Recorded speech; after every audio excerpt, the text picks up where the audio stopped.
అమెరికాకి సంబంధించినటువంటి రహస్య దళం, రహస్య ప్రత్యేక దళం, రహస్య ప్రత్యేక నైపుణ్య దళం, యుఎస్ సీక్రెట్ స్పెషల్ ఫోర్సెస్ ఇప్పుడు కొన్ని దేశాలకు పంపించింది. మరి ఎందుకు అన్నది బయటికి రాలేదు. Venezuela, Iran, north Korea, Taiwan ఈ 4 దేశాలకి పంపించిందట.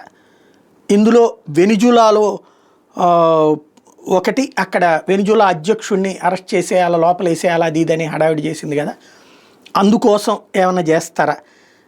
అక్కడ ఎకనామిక్ రిసోర్సెస్ చాలా ఉన్నాయి వెనిజులాలో, అంటే బాగా డబ్బులు సంపాదించుకోవడానికి కావలసినటువంటి సహజ వనరులు చాలా ఉన్నాయి. ఆయిల్ కూడా భారీ ఎత్తునుంది. ఆ ఆయిల్ కారణంగా వచ్చిన ఆదాయంతోనే అక్కడ పబ్లిక్ ఒక్కసారిగా జీవితాలు మారినాయి. దానివల్ల ఇచ్చిన సంక్షేమ పథకాల వలన అది పాడైందని అప్పట్లో వచ్చినటువంటి చర్చ. ఇప్పుడు ఆ నిల్వల మీద అమెరికా కన్నేసింది అన్నటువంటి పాయింట్ చెప్పుకొస్తున్నారు అన్నమాట.